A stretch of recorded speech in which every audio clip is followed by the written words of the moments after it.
Hello everyone, it's Steve with Aptera Owners Club. Just a few days ago, Aptera dropped their semi-annual SEC filing. So this is for the semi-annual period ending June 30th, 2023, and they dropped that in late September.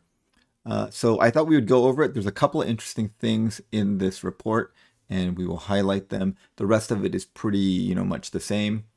All right, so here we are. They're talking about their results of the operations for the 6-month periods ending in June of 2023 and June of 2022. They're comparing those two periods. And they're saying that the expenses increased by $7 million or 58% due to significantly increased stock-based compensation and incentives.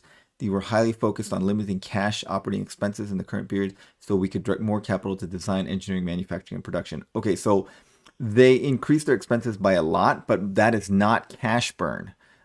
Most of this increase in expenses is actually in the form of stock options, which they're giving to their employees and their executives. These don't really cost them money, but it does dilute the stock of shareholders. But it is a way for them to avoid cash burn, and they have cash is like the most important thing for startups. So fees for outside services decreased by $2 million, primarily related to decreased business and information technology, consulting, legal, and other professional fees compared to the prior period when we built our operational processes and procedures. So they spent a lot less money on IT consulting and legal and professional fees. So because they kind of did all that last year. And then facilities and expenses decreased by over $500,000 due to change in allocation method, offset by additional rent expenses for the Vista building in the current period. Equipment and travel expenses decreased by almost $400,000. So I don't know how much of this is travel and how much of it is equipment, but that is quite a bit of travel money. And then salary, wages, and benefits decreased by almost $300,000 because of they basically let a lot of people go because they're trying to lean down to reduce cash burn. And we knew about that at the annual report when we saw that they decreased their headcount by quite a bit. And then it was these decreases were offset by they increased stock-based compensation of $10 million. So this is $10 million worth of stock that they were giving to retain talent. So they're instead of increasing the salaries of their employees, they are giving them more stock options, which I think is a good way to go, in my opinion, because they need to hold on to cash, and then giving their employees stock options. If they're willing to take that, that means the employees feel like the stock options will be worth something, which means that they believe that they will go to production and there will be an IPO and that their stocks will be worth something. So that I think those are all good signs. And then an increase in marketing expenses of almost $300,000. So they spent almost $300,000 in the past 6 months in marketing related expenses, which sounds like a lot to me, but then I don't know. It probably isn't a lot in the big scheme of things, I'm guessing. I'm sure other companies spend way more than that on marketing. All right, so research and development expenses decreased by almost $10 million, primarily due to tight cost control and maturity of our product design, which is now requiring less engineering and consulting resources. As a result, expenses related to outside services decreased by about $5.5 million. Technology licensing fees decreased $5 million, and then salary and wages benefits decreased $1.5 million due to decreased headcount, and then equipment and materials decreased $2 million. So they are trying to, control how much money they're spending, which I think is really good. They're being good stewards of the money.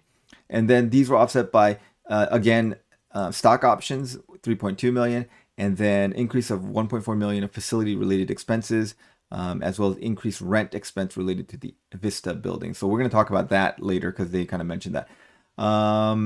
Okay, so let's go on to here. This is talking about the leases. So in the 6-month period in September of 2023, they signed an early lease termination agreement with the landlord, releasing the company for its obligations under the lease. In exchange for the early termination, we agreed to pay a cash settlement of $1 million. So they paid $1 million to get out of the lease. This is almost definitely talking about the Vista building, which was their solar production building. But then when they realized that CPC was going to make their bodies and they did not have to make their bodies in-house.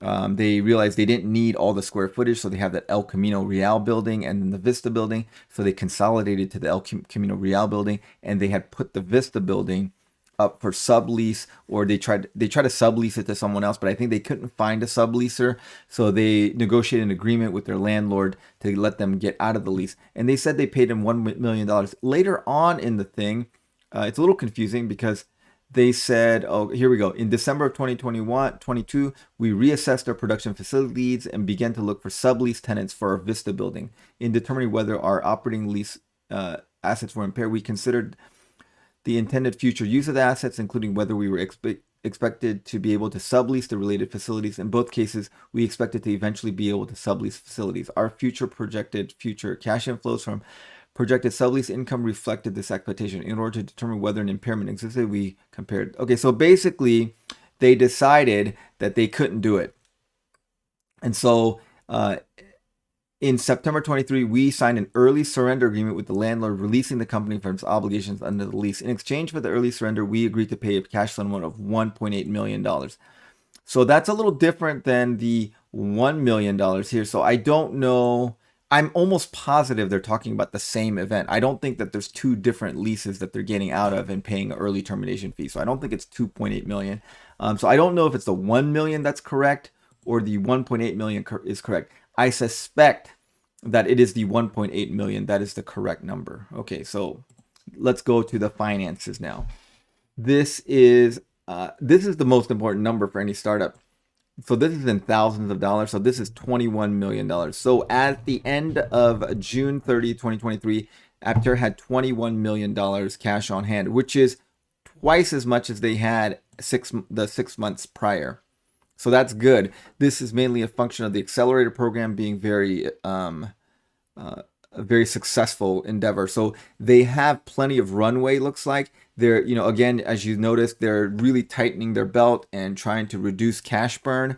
And one of the biggest expenses is obviously employee compensation. And they've tried to offset that by giving employees stock options, which of all the different options that they have, I think that is the best option. It does result in a little bit of dilution, but I think that's better overall than running out of money and becoming insolvent. So that would not be a good thing. Nothing else is that interesting here.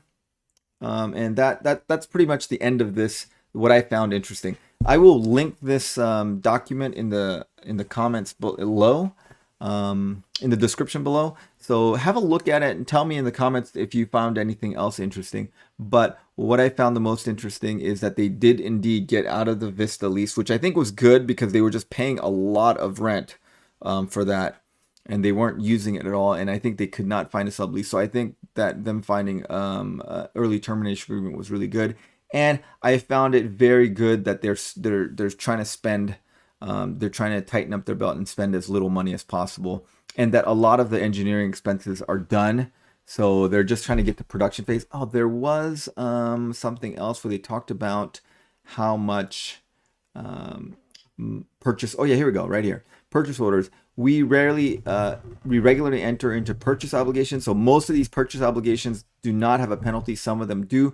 Currently, they have about $11.2 million in open orders. So they are ordering things, and this is, this comes in the form of all the parts and equipment like the robots and things like that. So they're getting geared up for that. Okay. So thanks for watching, guys. Tell me what you found interesting in the SEC filing. I will link it below, and have a great day, everyone.